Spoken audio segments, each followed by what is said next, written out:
السلام عليكم ورحمة الله وبركاته. احنا معانا دلوقتي حد من أهل سيوة. ازيك يا زكريا؟ اهلا وسهلا. ايه الأخبار؟ تمام والله الحمد لله. حابينك تحكي لنا شوية عن سيوة وجمال سيوة وجمال أهل سيوة. الله يبارك فيك. وعايزك تكلمني شوية عن اللغة اللي اسمها ايه؟ الأمازيغية. الأمازيغية. تمام. عايزك تقول لي حاجة بالأمازيغي وفي نفس الوقت معناها بالعربي، بس يكون جمل كاملة. يعني مثلا توصف حاجة، توصف حالة جو، توصف حالة، يعني كلمني عموما عن الحالة دي. تمام. احنا طبعا دلوقتي في طاغيين. تمام. في طاغيين. جزيرة طاغيين. جزيرة طاغيين. تمام. دي من أجمل الغروب تشوفها في واحد سيوة، أو دي متصنفة من أحسن حاجات اللي تشوفها في سيوة أو في مصر كلها، الغروب بتاع جزيرة طاغيين. تمام. جزيرة طاغيين دي عبارة عن جزيرة وسط البحيرات المالحة. تمام. بتشوف الغروب في سيوة كلها في حتة في الجزيرة نفسها. تمام. اللي هي المنظر اللي احنا شايفينه قدامنا ده. بس طبعا هو عشان الشمس النهارده مش طالعه قوي، بس يعني نوعا ما الشكل باين قدامنا. طيب هنخلي برضو زكريا يكمل لنا كلام عن سيوة. عن سيوة طبعا انا هنقول ترجمة بالسيوي. تمام. انشني امردو جزيرة طاغيين. التلة في سيوان يعني على بعد 20 كيلو في سيوان. تمام. احنا قلت دلوقتي باللهجة الأمازيغية احنا موجودين في جزيرة طاغيين، تبعد عن واحد سيوة حوالي مثلا 20 كيلو. تمام. واحد سيوة. تمام. انشني انظر لغروب امردوارون جزيرة. الجو حلو يتالي من نوبة مسطينة، اللي هو احنا دلوقتي بنشوف الغروب وهم راحوا يشوفوا الغروب في الجزيرة. ان شاء الله يكونوا هم مبسوطين. تمام. طبعا اللهجة الأمازيغية معروفة عن سيوة، احنا كلنا بنتكلم اللهجة الأمازيغية. اللهجة الأمازيغية هي مش اللغة، يعني حتى لو بتكتب باللغة العربية، اللهجة بس اللي احنا بنتكلمها اللهجة الأمازيغية. تمام. يعني أي حد تقابله تقول له ها أنت سميتنك. تمام. هانت سميتنك اللي هو اسمك ايه؟ اسمها ايه؟ هانت سميتنك.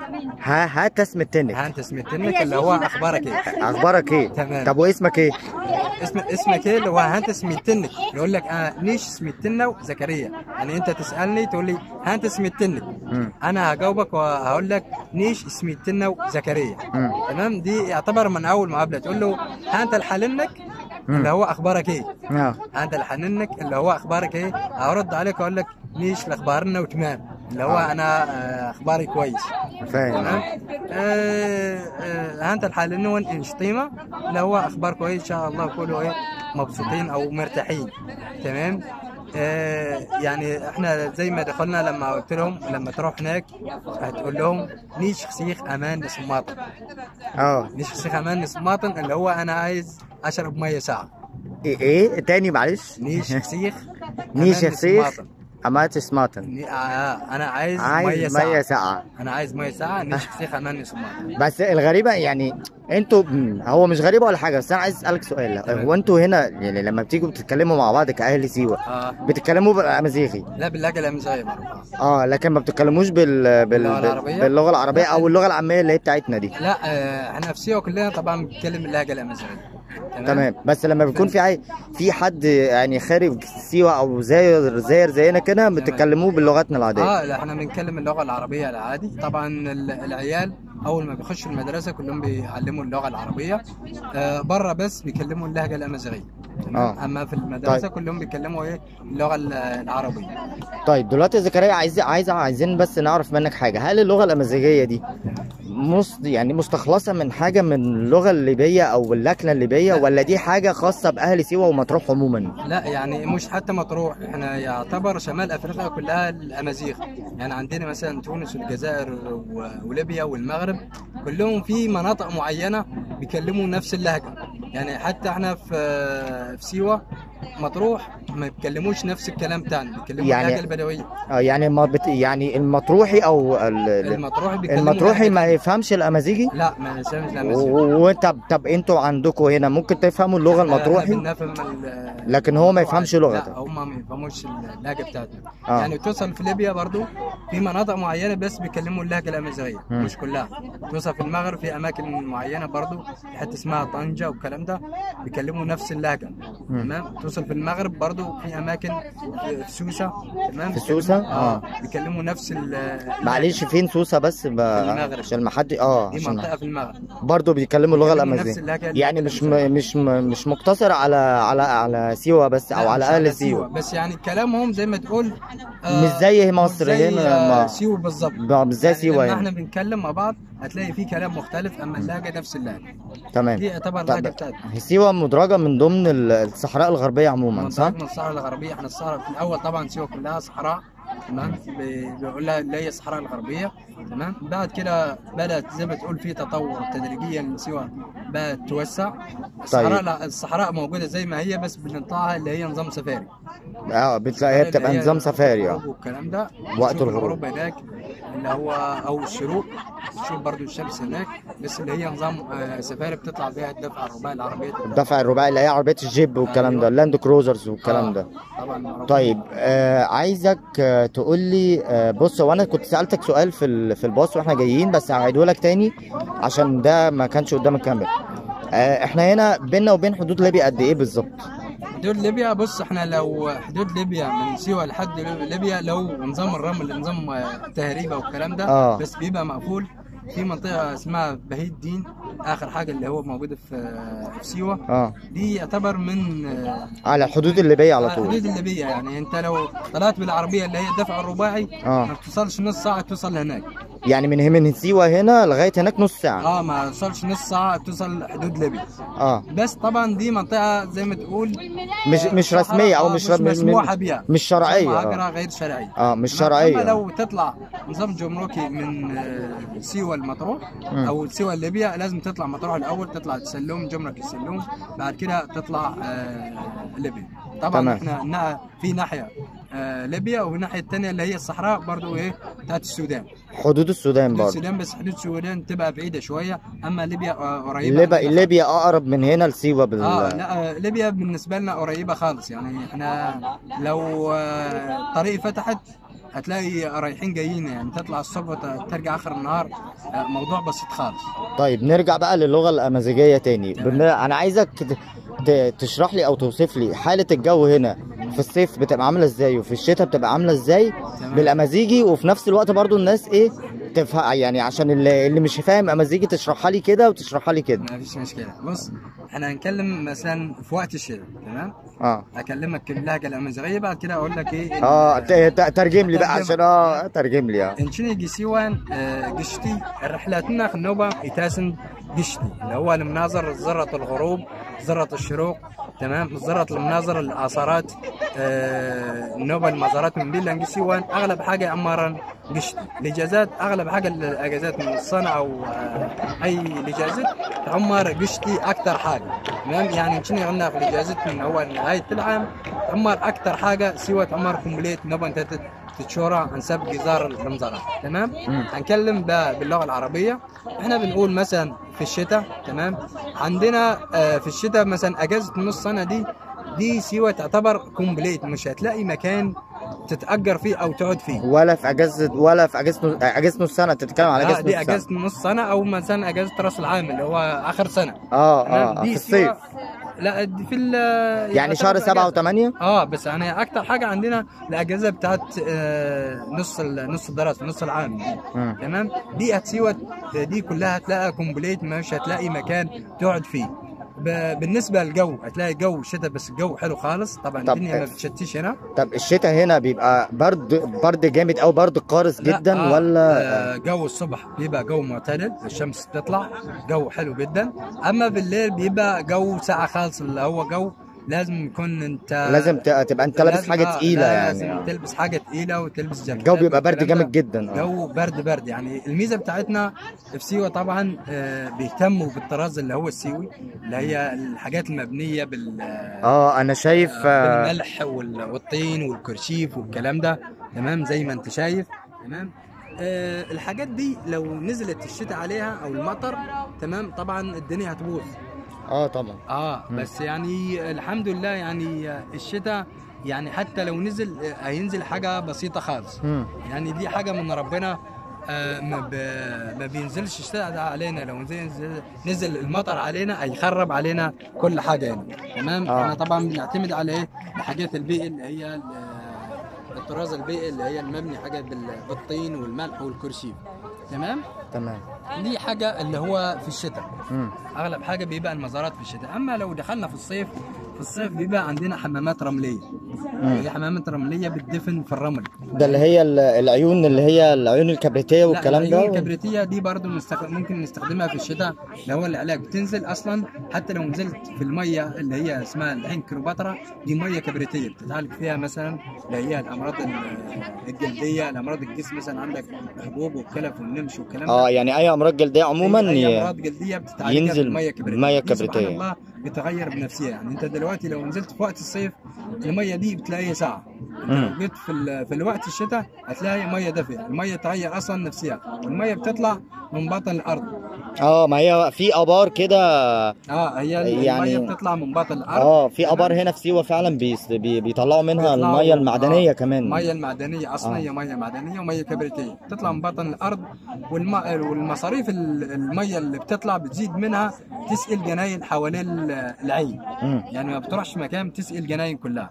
تمام. وفي نفس الوقت سبحان الله بتغير. يعني زي ما قلت لك في الصيف تلاقي ميه ساقعه، وتلاقي في الشتاء الميه تبقى سخنه، بتتغير بنفسها. دي ميه كبريتيه. اما لو في الصيف بنروح اللي هو في الرمل. يعني الرمال دي اللي احنا موجودين فيها دي، لما بنروح لها في الصيف دي بنعالج فيها، اللي هي الالام العظام والالام الروماتيزم. اي حاجه في جسمك بتعاني فيها دي بنعالجها في الصيف. يعني عندك شهر 8 و9 ده علاج. يعني الناس اللي بتيجي سيوه. بس معلش اقطع لك كلامك، الجو بيبقى حر قوي هنا كده يا زكريا. بيبقى حر جدا يعني. انت لسه كنت بتقول لي من شويه الجو حر ده شويه والله. يعني احنا بنركز الايام اللي هي الجو حر ما يبقاش فيه نسبه هواء، عشان الشخص اللي بيجي يعالج. انت في وقت الصيف بتنزل في الرمل السخنه، تمام، وفي نفس الوقت تلبس لبس الشتاء. والله وقت الصيف تلبس وقت الشتاء. لا تلبس لبس الشتاء. لبس الشتاء وتنزل في الرمل ده. بيعمل لك نظام حفره كده بتنزل فيها. انت كده بتاخد هدومك، يعني زي ما ولدتك امك كده بتنزل في زي ما اتولدت بالظبط. بتنزل زي ما اتولدت تنزل في الرمل دي. تمام. في علاج طبعا. الرجاله اللي بيشتغلوا في مكان بيبيع في الحريم بتبقى لوحدها، والرجاله بتبقى برضه لوحدها. تمام. الناس الاثنين برضه بيتعالجوا. تمام. بتنزل بتاخد مثلا زي ما تقدر تستحمل في الرمل. درجة الحرارة معينة. درجة الحرارة عندك مثلا تستقبل 5 دقائق 10 دقائق زي ما تستحمل. انت يا دوبك تقعد دقيقتين تلاقي الرمل امتص كل العرق وكل والرطوبة. الرطوبة اللي موجودة في جسمك كلها طلعت. هتلاقي هو غير لك الرمل، هتلاقيه مبلول كله بالعرق، يغير لك الرمل ده ويحط لك رمل سخن. برضو بتطلع برضو الرطوبة بتاعتك. تمام. هتستحمل ربع ساعة يدخلك في خيمة، نظام خيمة. نفسي أنا في اللي أنت بتقول عليه ده. الخيمة دي بتاخد نفر واحد. تمام. بيقفل عليك اللي هو الباب والشباك، ما يبقاش فيه نسبة هواء تخش جوه الخيمة دي. تمام. بعد كده بيدي لك المشروبات السخنة. يعني في الوقت أنت بيبقى جو حر وكتمان في الخيمة دي، بيدي لك أعشاب، حاجات سخنة. أول ما تشرب بس بق بس من الأعشاب هتلاقي مليان كله عرق، تفرز العرق بتاعك. بتطلع مع كل الافرازات والعرق كل ده. افرازات العرق بتبقى تطلعها. تقعد مثلا ربع ساعه ثلث ساعه موجود في الخيمه. بعد كده بياخدك بيلفلك بالبطانيه، بيدخلك في عربيه، بيوديك في المكان اللي انت بتقعد فيه. ما يبقاش مكان بعيد.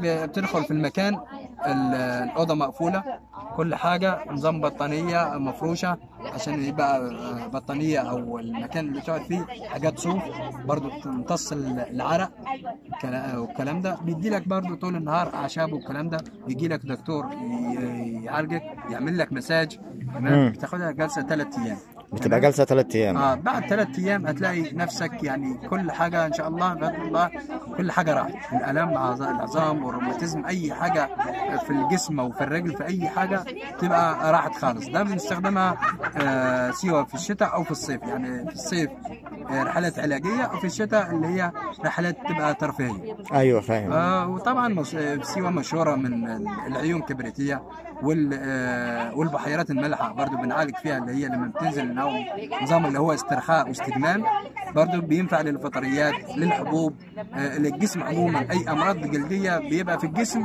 تتعالجها بالبحيرات المالحه دي. طبعا البحيرات المالحه دي اي واحد ينزل فيها، الميه اصلا بتبقى بتشيلك، ما بتنزلش يعني مهما كان وزنك، مهما كان تعرف تعوم ولا ما تعرفش تعوم، الميه بتبقى نسبه بتاع قليله خالص بتشيلك فوق، ما تغطسش خالص يعني.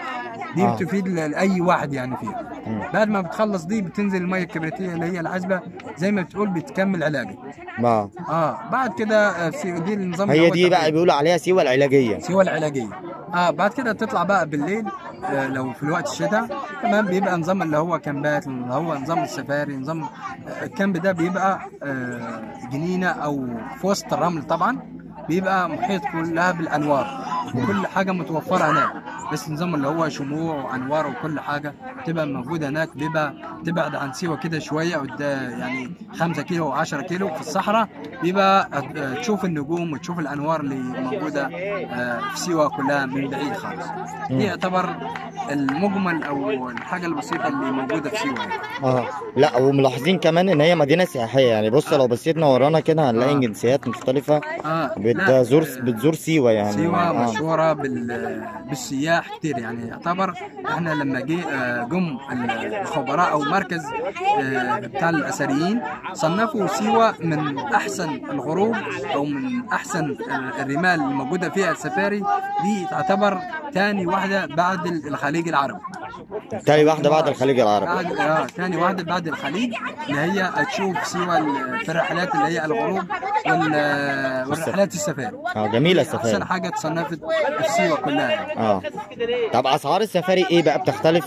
لا، اسعار السفاري يعني اي تطلع سفاري في اي مكان في سيوه يعتبر السعر موحد يعني لكن ما تعرفش رينج كام؟ لا، العربيه مثلا بتطلع ب 3000 بتاخد 7 انفار او 6 انفار على حسب مثلا الاشخاص اللي موجودين يعني. بس في المتوسط طب بتاخد 6 انفار. العربيه بتاخد لك 3000 جنيه، يعتبر اللي هو 600 جنيه او حاجه زي كده للفرد.